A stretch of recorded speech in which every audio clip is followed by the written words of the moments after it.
There is a specific moment almost everyone has lived through. Lying in bed, doing money math in the dark, unable to answer a question that should take 3 seconds. How much do I actually have?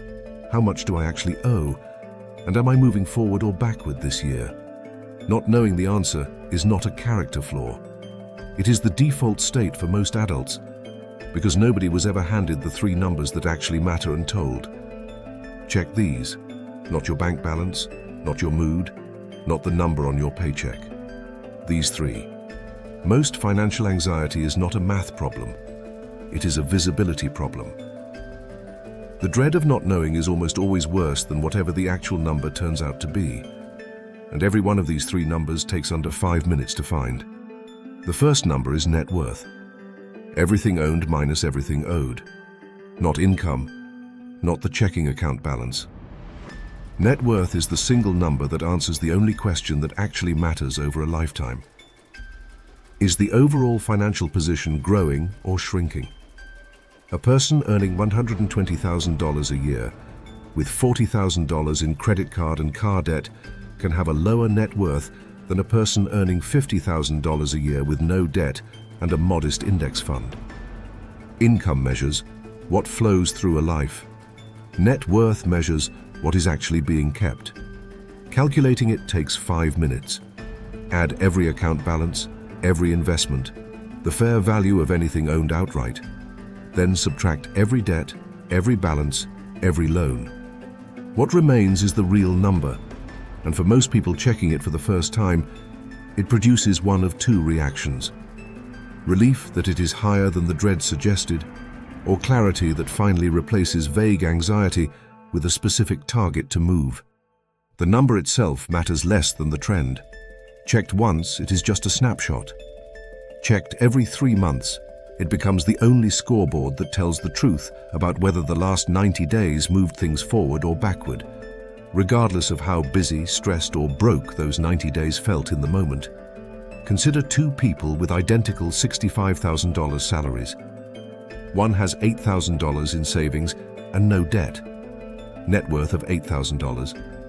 The other has a nicer apartment, a newer car, and $8,000 in savings offset by $15,000 in car and credit card debt, net worth of negative $7,000.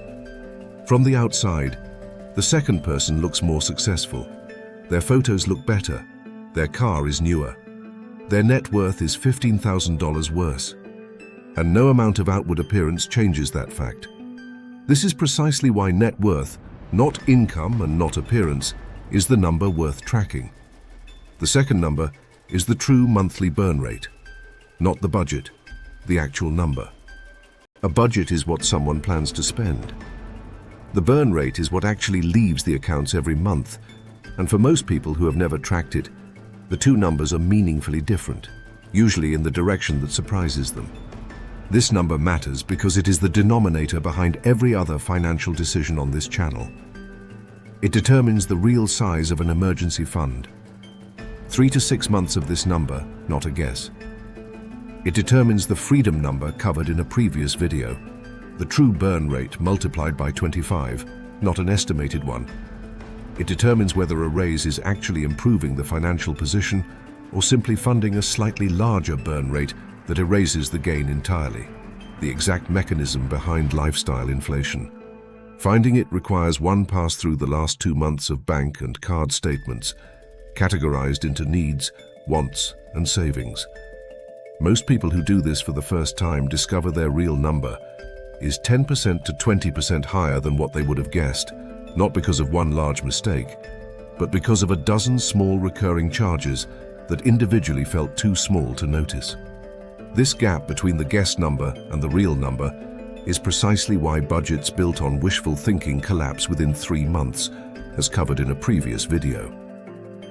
The burn rate is not opinion. It is not what a person intends to spend. It is what the statements already prove was spent.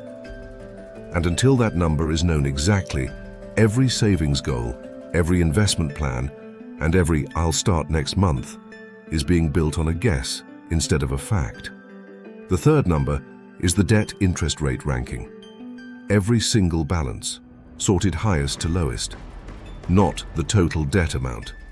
The rate on each individual balance in order. This is the number that determines exactly which debt gets attacked first. And getting the order wrong is one of the most expensive mistakes in personal finance, because it means paying down a 6% loan aggressively while a 24% credit card balance sits untouched, quietly compounding faster than almost any legitimate investment could offset. Listing every balance and its rate takes 10 minutes across statements or a banking app. Once ranked, the path is immediate and requires no further analysis. The highest rate gets every extra dollar until it reaches zero. Then the next highest in strict order, regardless of which balance feels more urgent emotionally. The math does not care which debt causes more stress. It only cares about the rate. Why these three and not more? Net worth answers whether the overall direction is correct. Burn rate answers what the real target is for savings, freedom, and every raise that arrives. Debt ranking answers exactly what to attack first with any extra dollar. Every other financial decision, which account to use, whether to invest, how much house to afford, is downstream of these three. Track only these three, and the vague dread of not knowing gets replaced with a small, precise checklist that takes 15 minutes total once a quarter. This is not a full financial plan. It is the floor beneath one. The minimum visibility required before any other strategy on this channel actually applies to a real, specific situation instead of a general audience. The math is not the hard part. Every one of these three numbers can be calculated by anyone with 15 minutes and access to their own accounts. The hard part is the one moment before that, deciding to actually look, instead of letting the not knowing keep doing its quiet work in the background of every financial decision made this year. Drop a comment with which of these three numbers has never actually been calculated before now. The next video walks through exactly what a healthy range looks like for each one, by age and income level, so the numbers mean something once they're found.